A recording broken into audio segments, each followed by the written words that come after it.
नमस्कार मित्रांनो, आज पुन्हा एकदा आपल्या यूट्यूब चॅनलला एक नवीन व्हिडिओ घेऊन मी येत आहे।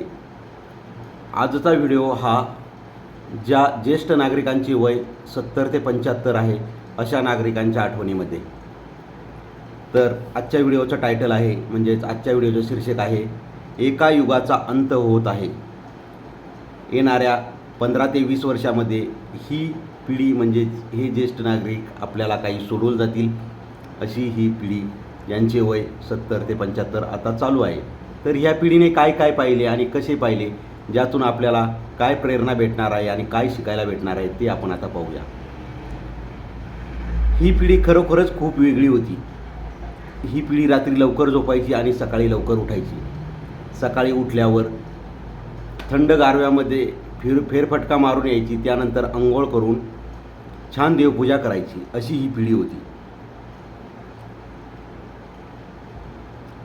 अंगणातील झाडांना ही पिढी कायम व्यवस्थितपणे पाणी घालायची आणि त्या झाडांपासून येणारी फुले ही देवाला पूजा करण्यासाठी कायम वापरायची,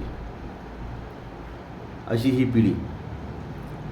देवाची मनापासून पूजा अर्चा करणारी ही पिढी सकाळी उठल्या उठल्या अंघोळ झाल्यावर पहिली देवपूजा महत्त्वाची अशी ही पिढी करत आहे। तसेच रोज सकाळी न चुकता मंदिरात जाणारी पिढीही आपण म्हणू शकतो, कारण सकाळी अंघोळ झाल्यावर देवपूजा झाल्यावर पहिले मंदिरात चक्कर मारणारी ही पिढी।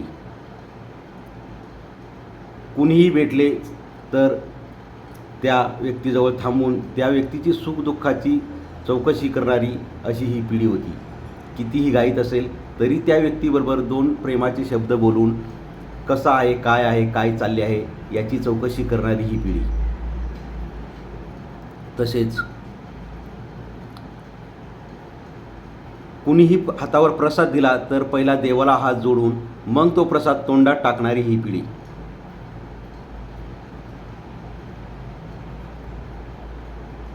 अशा ह्या पिढीतील ही निराळीच माणसे होती। सण वार, पाहुणचार, शिष्टाचार, अन्नधान्याची चिंता, तीर्थयात्रा, चालीरीती आणि सनातन धर्माभोवती फिरणारं त्यांचं हे आयुष्य, जुन्या फोनवरच खुश राहणारे आणि त्यामुळे जुन्या फोनवर खुश असून स्वतःच्या खिशात एक डायरी वापरणारे, ज्या डायरीमध्ये सर्वांची नंबर लिहून ठेवलेले असणार, अशी ही पिढी। चुकून रॉंग नंबर लागला तरीही समोरच्या बरोबर प्रेमाने बोलणारी ही पिढी। ही पिढी आपल्याला एक 15 ते 20-25 वर्षानंतर सोडून जाणार आहे। दिवसातून 2 ते 3 वेळा वर्तमानपत्र वाचणारी ही पिढी। एकादशी कधी आहे हे तोंडपाठ असणारी पिढी। अमावस्या पौर्णिमा हे लक्षात ठेवणारी पिढी। देवावर अतिशय प्रचंड विश्वास असणारी ही पिढी। समाजाचा आदर धाक बाळगणारी ही पिढी। वर्षानुवर्ष तीच चप्पल आणि तोच बनेल वापरणारी ही पिढी आणि तोच चष्मा एकदम जपून वापरणारी ही पिढी। उन्हाळ्यात लोणचे पापड बनवणारी आणि घरीच कुटलेला मसाला खाणारी ही पिढी आपल्याला 15 ते 20 वर्षानंतर सोडून जाणार आहे। बाजारात गेल्यावर गावरान मेथी वांगी गावरान शोधणारी ही पिढी, जे आहे ते न घेणारी ही पिढी। ही पिढी हळूहळू आपल्याला सोडून जात आहे। तर आपल्याही घरात असे कोणी मोठे असेल तर त्यांची काळजी घ्या, नाहीतर एक महत्त्वाची शिकवण त्यांच्याकडून घ्यायची राहील, ती म्हणजे संतोषी जीवन, आनंदी जीवन कसे जगायचे। आपल्याजवळ जे आहे तेवढ्याच वस्तूंमध्ये आपण आनंदी कसे राहायचे ही पिढी आपल्याला नक्कीच शिकवून जाईल। त्यांच्याजवळ जेवढे होते तेवढ्यातच त्यांनी खूप समाधानाने आयुष्य जगलेली ही पिढी आपल्याला सोडून जाईल।